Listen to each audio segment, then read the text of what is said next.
Hi, my name is Jill Niebor. I am Angel Warrior. Welcome back to one of my talks.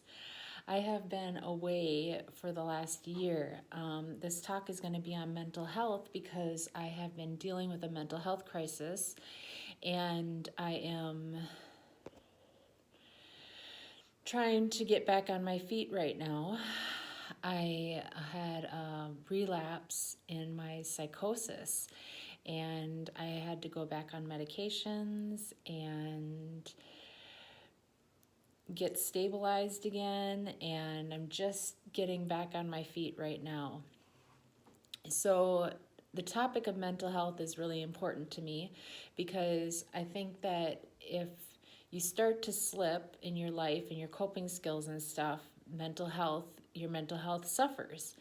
And if you do things like watch what you say, watch what you do, and are conscious of your daily actions, then mental health crises don't happen.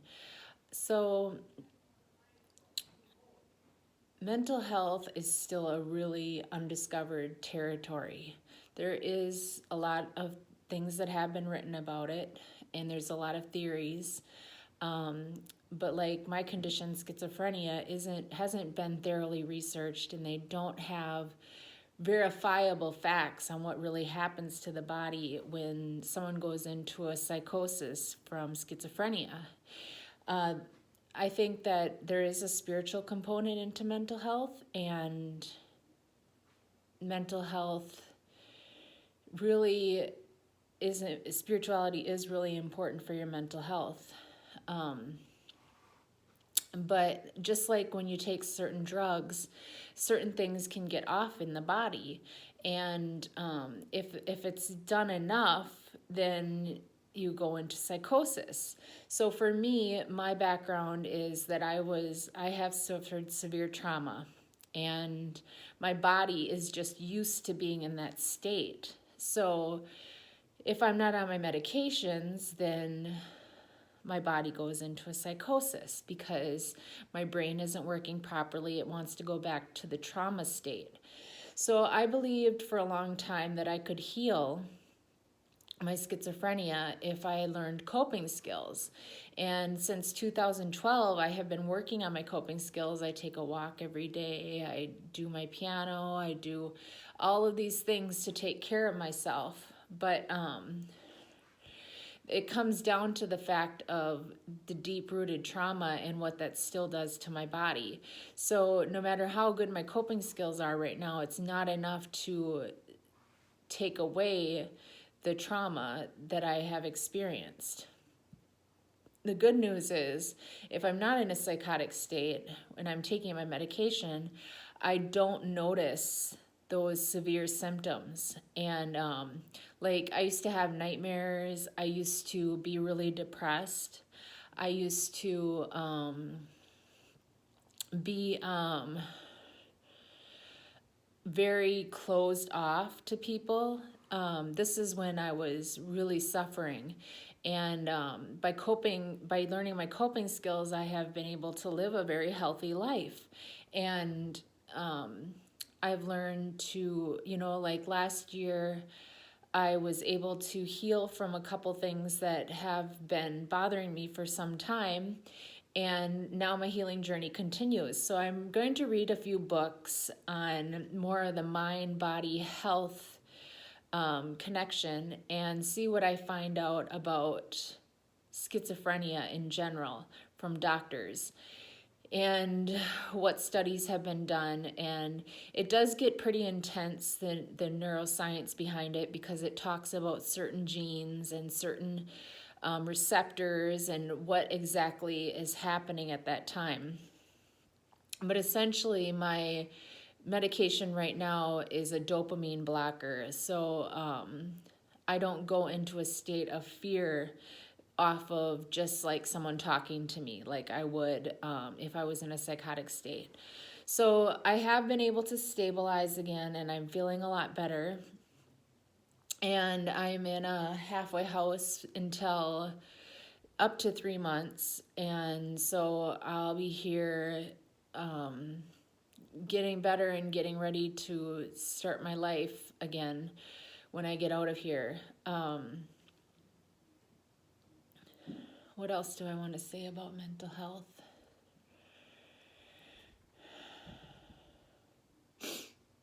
So I did do a lot of research at one time on depression, and this is one thing that I have been successful at, is maintaining a non-depressive state in my life. And actually I consider myself quite well these days as far as that goes. And I don't suffer from depressive symptoms anymore, but I was for a while. And my theory behind that is that I was running myself out, and that's not a good coping skill. And when my major trauma happened, I slipped into a depressive state. I think it started a long time before that, with unhealthy coping skills. And then when I went through a traumatic episode, it led to a depression. So the theory is that it starts before the trauma, and then with coping skills, and that afterwards it causes the mental health condition due to some severe episode of some sort. So I went into therapy for that for a couple years. I found a doctor who believed in natural healing, and I saw him for 2 years, and it was pretty basic conversations with him about, how are you doing, and how are your family, and, just like the real basic stuff, good support system, and a little bit about boundaries, feeling good. It's always important to feel good. So I felt good in those therapy sessions. And I was on the maximum dose of Prozac when I started that. And then through the course of 2 years, I went off the Prozac. And another thing about going off medicine, the last part of it seems to be the worst for me,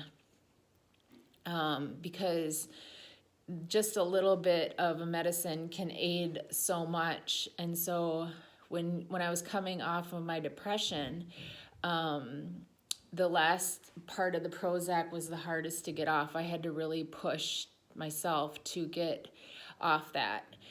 Then I continued my journey, and I was always aware that I could have slipped back into a depressive state, but I kept learning new coping skills, reading books on it, and learning about my thinking patterns, which causes depression, like thinking I'm a failure, or thinking like everything's over just because something bad happens, or that this is like huge and it's not, things like that, like overgeneralization, undergeneralization. Different thinking patterns was one of my focuses at one point. Then I moved on to more positive thinking skills.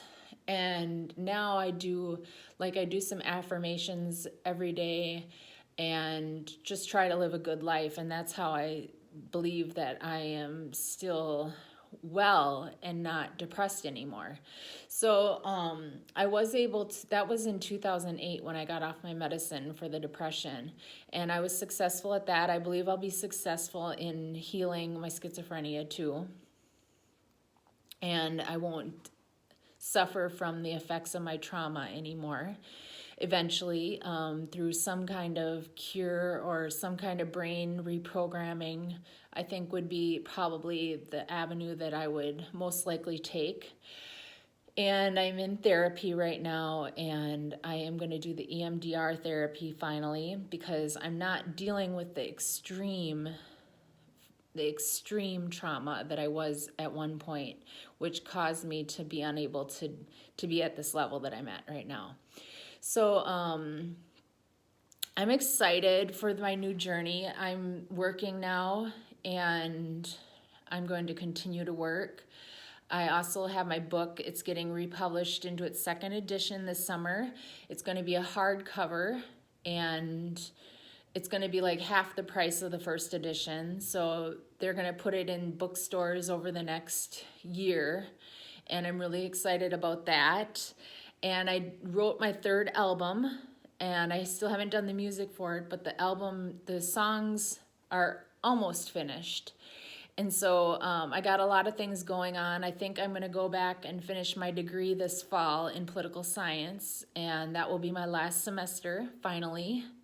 My major trauma happened my third year of college, and I went back from 2016 to 17 to get my last year, and I just have my minor to finish. So I'm excited about the future, and I don't see this as a setback. I see it as a break I needed, and I needed to resituate myself. I needed to learn some new things.